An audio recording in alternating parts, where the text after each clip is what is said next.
Right now, somewhere in the world, someone is having their first sip of the day. Beer, wine, whatever. They probably did not think twice about it. But what they just did is one of the oldest things a human can do. Older than writing, older than farming, older than civilization itself. Actually, it predates humans entirely.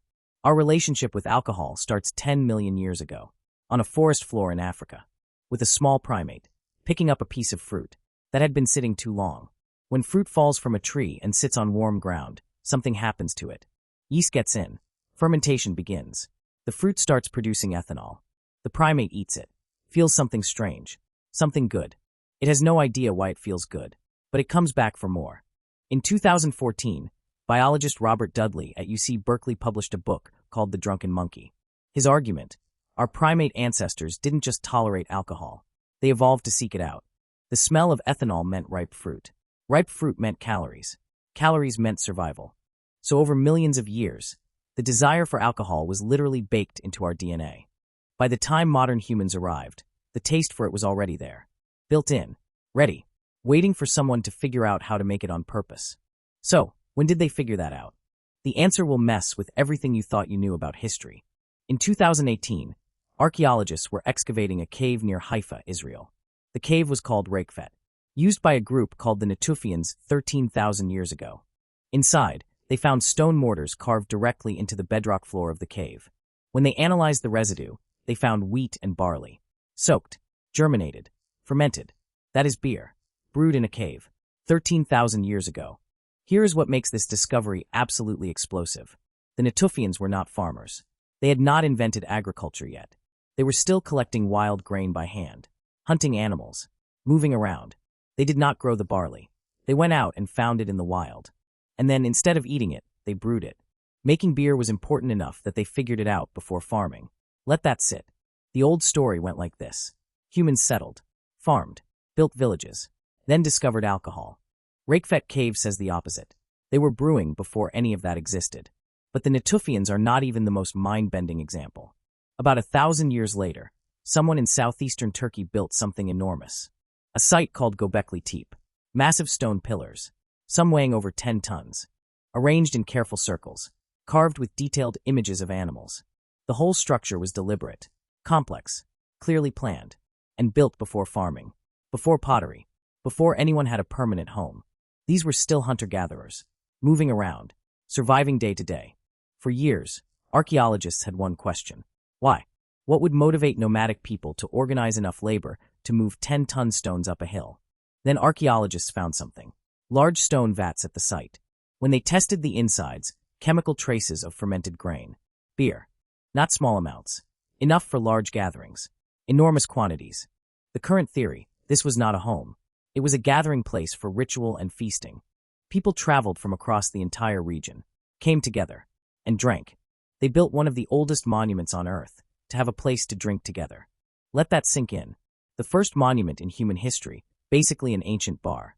Now here is where it gets even more interesting. Why did humans start farming? We have been told for food, for bread, for grain. But archaeobotanist Patrick McGovern, the world's leading expert on ancient alcohol, disagrees. He has spent decades arguing. Humans did not start farming to make bread. They started farming to make beer. Think about it. Bread requires grinding, kneading, building a fire, baking. It is complicated. Beer? You soak grain in water. Leave it alone. Fermentation happens by itself. Nature does the work. You just show up to collect the result. And the desire to drink would have been a far stronger motivator than eating grain in a slightly different form.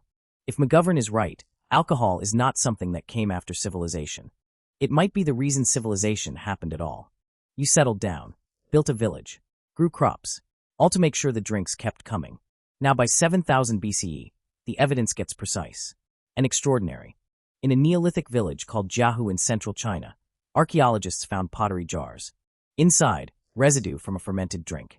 Rice, honey, grapes, hawthorn berries. Chemical analysis confirmed it. This is the oldest confirmed recipe for alcohol anywhere on Earth. And it was not crude. It was a blend. Multiple ingredients. Carefully chosen. Combined with skill. Whoever made this knew exactly what they were doing. This was craft. Not accident. From there, it only grew. Faster. Bigger. More embedded in everything humans did. By the time ancient Egypt arrived, Beer was not something people made for fun. It was woven into absolutely everything. Society ran on it. The workers who built the pyramids were paid in beer. 4 to 5 liters a day. Not coins. Not grain. Beer. That was their actual salary. And honestly, if you were hauling limestone blocks in desert heat all day, and someone offered you a choice between coins or 5 liters of cold beer, you were taking the beer. Every time. But the beer was not just a reward. It was actually safer than the water. The Nile water was often contaminated. Drinking it straight could kill you. But beer, because of the brewing process, was significantly cleaner. Beer was keeping people alive in a way that water could not. And on top of that, the brewing process added calories and nutrients. For a laborer dragging limestone blocks under a desert sun, those calories mattered enormously. Beer was not just a drink. It was lunch. Now the religious side. And this is where it gets genuinely fascinating. The Egyptians believed beer was created by Osiris and given to humans as a divine gift. It showed up in temple offerings, in burial rituals, in medical prescriptions. Doctors mixed herbs into beer and prescribed it for stomach problems, infections, pain. One drink was doing the job of a paycheck, a water filter, a meal, a medicine, and a prayer. The Swiss Army knife of the ancient world.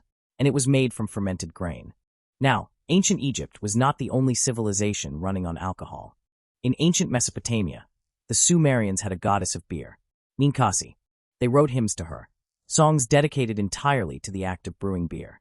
The oldest written recipe in human history is a beer recipe, on a Sumerian clay tablet. Not a bread recipe, not a stew recipe, a beer recipe, the very first thing humans wrote down to cook. In ancient Greece, wine was so important it had its own god, Dionysus. Greek philosophers debated the right amount to drink, not whether to drink, how much. Plato wrote that wine loosened the tongue and revealed true character. The symposium, the greatest intellectual tradition of ancient Greece, was a drinking party. Democracy, philosophy, theater, all born in rooms where people were drinking. Meanwhile, in ancient China, alcohol was used in ancestor worship ceremonies for thousands of years. Bronze vessels specifically designed for alcohol offerings. Some of the most beautiful objects from the ancient world. In the Americas, the Aztecs had pulque, fermented from agave. Sacred, regulated, powerful. Only certain people were allowed to drink it, in certain quantities, at certain times. Getting drunk outside the permitted times was punishable by death. On every continent, in every major civilization, alcohol was there. Not as an afterthought, as a foundation. Now why? What is actually happening in the brain when humans drink? Alcohol suppresses the prefrontal cortex, the part of your brain that worries and judges. Social anxiety drops. Inhibitions lower. Talking to strangers becomes suddenly easy. For ancient humans trying to build bonds with strangers, this was enormously useful. Alcohol also releases dopamine, the brain's reward signal. The feeling of this is good, do this again. And oxytocin, the bonding hormone, making the people around you feel closer, more trusted. Shared drinking was shared chemistry, literally making trust easier to build. Tribes that drank together may have cooperated better, fought together better, survived better. Alcohol may have been a social technology, as important as language for building trust. Now the full picture. Let's put the whole timeline together. 10 million years ago, your primate ancestors evolved to seek out fermented fruit. 13,000 years ago, Natufians in a cave were deliberately brewing beer before farming existed. 12,000 years ago, people were possibly building the first monuments just to have a place to drink. 9,000 years ago, humans in China had their first sophisticated blended recipe. 5,000 years ago, entire civilizations were running on it. Alcohol did not come after we built the world. There is a real possibility it is why we built it. Every time you have a drink, you are continuing something 10 million years old. The process changed. The ingredients improved. The cups got fancier. But the impulse is the same one that made a small primate reach for overripe fruit on a forest floor. We just learned how to make it on purpose. If this changed how you think about your next drink, that is exactly what this channel is here for.